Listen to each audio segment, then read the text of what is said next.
పైన ఉన్న చిత్రపటంలో చూపించిన ఈ అంటే 5 జ్ఞానేంద్రియాల ద్వారా మనిషి తనకు ఇష్టమైన దృశ్యాన్ని చూసినా, లేదా శబ్దాన్ని విన్నా, లేదా వాసన చూసినా, లేదా రుచి చూసినా, లేదా స్పర్శ తగిలినా మొదట సంతోషం కలుగుతుంది.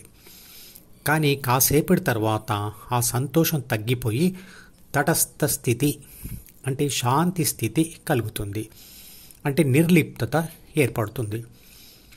ఉద్యోగం దొరికిన తర్వాత మొదటి జీతంతో సంతోషం, తర్వాత నెల నుండి వచ్చే జీతాలతో శాంతి లేదా నిర్లిప్తత మాత్రమే ఉంటాయి. అప్పుడు చిత్రపటంలో చూపించిన డిలో మరో కోరిక కలుగుతుంది. కోరుకునేది ఏది అయినా అది మనకు అందుబాటులో ఉన్నది అయి ఉండదు. అందుబాటులో ఉన్న దాని మీద నిర్లిప్త దృక్పథం ఉంటుంది. కొత్త ఒక వింత, పాత ఒక రోత అన్నారు. అందుకే కోరుకున్న దానికంటే ఎక్కువ దొరికితే తీవ్రమైన సంతోషం, కోరుకున్నంత దొరికితే సంతోషం కలుగుతుంది. ఎంతటి సంతోషమైనా అది సమయంతో తగ్గుతూ పోతుంది. తర్వాత శాంతి స్థితి కలుగుతుంది. కోరుకున్నది దొరకకపోతే బాధ కలుగుతుంది. ప్రకృతి సహకారం ఉంటే ఆ బాధ ప్రయత్నంతో లేదా సమయంతో తగ్గుతూ కాసేపటికి శాంతి కలుగుతుంది. అంటే బాధ మరియు సంతోషం అయిన 2 స్థితుల మధ్య తటస్థ స్థితి లేదా నిర్లిప్త స్థితి లేదా శాంతి అనే మరో స్థితి ఉంటుంది అని అర్థమవుతుంది కదా. బాధలో ఉన్న మనిషి ప్రయత్నం చేసి ప్రకృతి సహకారం ఉంటే ఆ బాధను తగ్గించుకొని శాంతి స్థితికి చేరుకుంటాడు.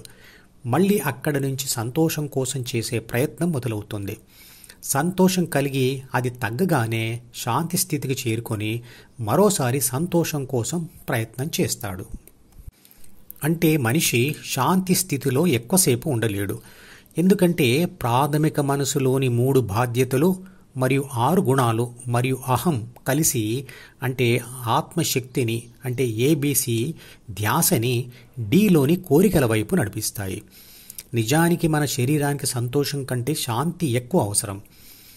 సంతోషమైన బాధ అయినా ఒక ఉద్వేగ స్థితి, అది తాత్కాలికం. ఎక్కువసేపు ఆ స్థితిలో ఉండలేము. సంతోషం ఎక్కువై లేదా బాధ ఎక్కువై ఒత్తిడి వల్ల గుండెపోటుతో చనిపోయిన వాళ్ళు ఉన్నారు. ఉద్వేగ స్థితిలో కంటే శాంతి స్థితిలో ఉన్నప్పుడే మంచి నిర్ణయాలు తీసుకోగలుగుతారు. ఇష్టపడడం లేదా కోరుకోవడం అనేది లేకుంటే దొరికిన దానితో శాంతిని పొందవచ్చు. ఎడమవైపు బాధ, మధ్యలో శాంతి మరియు కుడివైపు సంతోషం అనే 3 బిందువులు వరుసగా భూమికి సమాంతరంగా ఉన్న గీత మీద ఉన్నాయి అనుకుంటే, మధ్యలో ఉన్న శాంతి బిందువు నుండి నిట్ట నిలువుగా పైకి ఒక గీత ఉంది అనుకుంటే, శాంతి అనే బిందువు నుంచి నిట్ట నిలువుగా పైకి చేసే ప్రయాణం వల్ల బాధ సంతోషములకు సమాన దూరంలో ఉంటూనే శాంతి బిందువు మీదే మరింత శాంతి పొందుతూ పైకి వెళ్తూ ఉంటాం. అదే స్వర్గానికి నిచ్చెన లేదా స్థిత ప్రజ్ఞకు దారి. అదే ధ్యాన మార్గం. పదార్థ ప్రపంచం గురించి చదవడం లేదా వినడం ద్వారా దానిని తెలుసుకోవడం జరుగుతుంది. అలా తెలుసుకున్న పదార్థ ప్రపంచ జ్ఞానం థియరీ మాత్రమే అవుతుంది.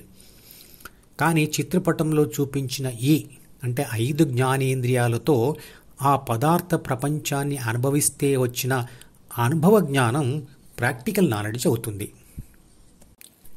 అలాగే ఆత్మశక్తి గురించి చదవడం లేదా వినడం ద్వారా ఆధ్యాత్మిక విషయాలు మనసు ద్వారా ఊహించి తెలుసుకోవడం జరుగుతుంది. అది తెలుసుకున్న ఆధ్యాత్మిక జ్ఞానం అంటే థియరీ మాత్రమే అవుతుంది.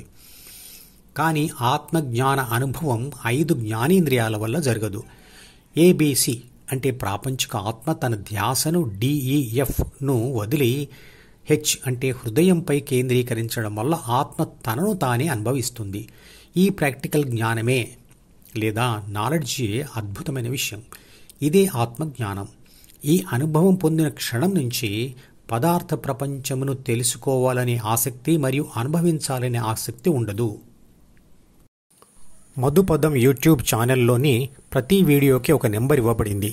1వ నెంబర్ వీడియో నుండి మొదలుపెట్టి వరుసగా చివరి వీడియో వరకు చూస్తేనే ధ్యానశాస్త్రం సంపూర్ణంగా అర్థమవుతుంది.